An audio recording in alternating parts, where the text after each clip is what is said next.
Okay, so I'm going to talk about MTV, music television, when it first came on TV when I was 8 years old, August 1st, 1981 at 12 noon on the dot. Prior to that, as a child, I was a big fan of music. My uncles and my family introduced me to a lot of bands and songs, and I was a big fan, obviously. But my knowledge of music was limited to when my father would take me to like a flea market, and I would go through cassette tapes that were on sale, and I would pick up one that had a neat cover, and I would say, okay, I'm going to listen to this one. And so I got some interest from that, but it was hit or miss. You could get something you liked or something you didn't like. So all of a sudden, 1981, in the middle of the summer, or the end of the summer, MTV launches. It was the first music channel on TV, cable TV, which incidentally my father was stealing from the cable box at the edge of the street. Shh, don't tell anybody. But when it came on, my brother and I, we were in our pajamas. It was like, we're ready to go. And it came on TV, and the very first thing it said, ladies and gentlemen, rock music. And they played this like old black and white footage of the moon landing with the astronaut planting the flag. And there was this rock guitar playing. And the first video that they showed, we'd never seen a music video before. The first video was the Buggles' Video Killed the Radio Star, which is basically, you know, a nod to the fact that here was music television for the first time.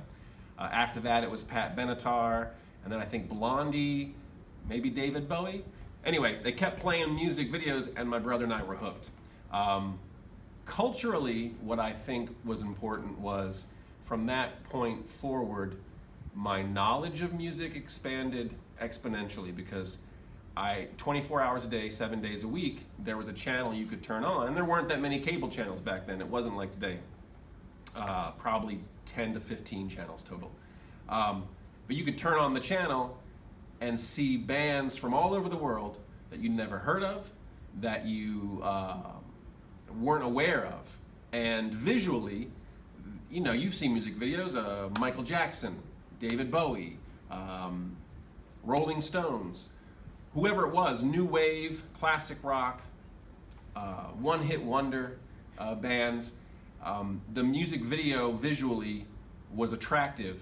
And so then I started going out into the world knowing like a list of bands that I wanted to hear.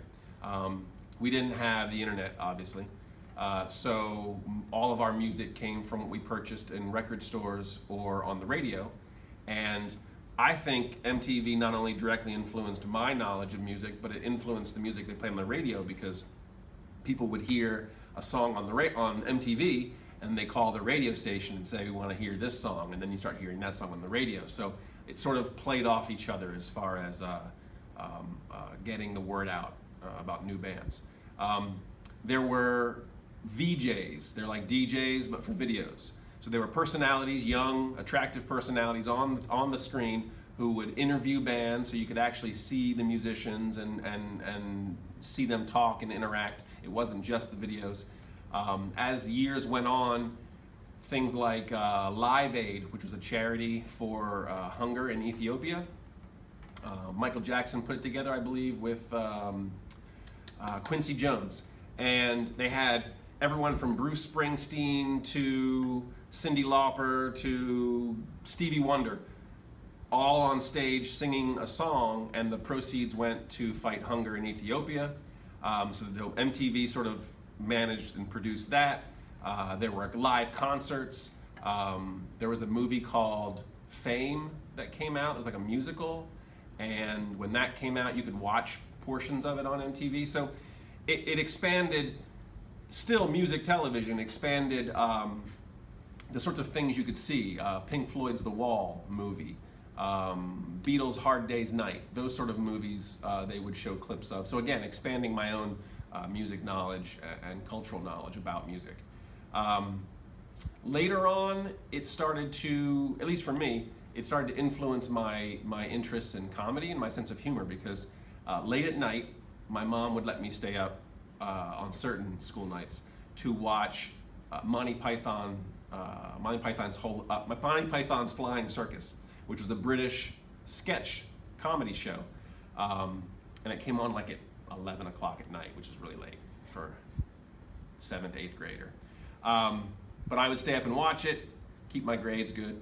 I'd stay up and watch it, and the dry British humor was very influential to me. So MTV at that point began to sort of branch away from just strictly music into other formats. Now the MTV that we know for the last 10, 15 years is mostly TV shows and not a whole lot of music. I know that their ratings have gone down as the internet has become more of a place for people to get their music information from. So I've heard that they're going to try to go back to more music. I think they're reintroducing MTV Unplugged, which was the acoustic performance show. But for me, there's a special place in my heart for those opening years, because I was young, I was impressionable, I didn't know anything about anything, and it sort of, there wasn't a whole lot of TV channels or a whole lot of content, so having a window into international music, exciting, you know, I mean, music when you're young is exciting. It's exciting now, but just exciting visual medium. I spent about 10 years before I started teaching doing film, music videos, short films, and I can definitely say that you know, being introduced to MTV at a young age gave me sort of an interest in visual storytelling that in my later years I utilized. Do you think it influenced politics in any way? Oh, sure.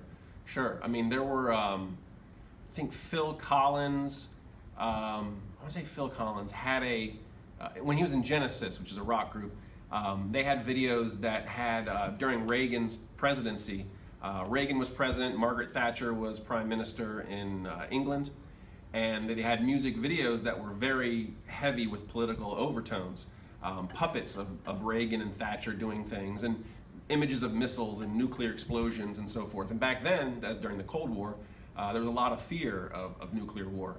So, but you got it sort of as either heavy-handed in a music video, or MTV News, which would cover music news, would occasionally interject world news as well.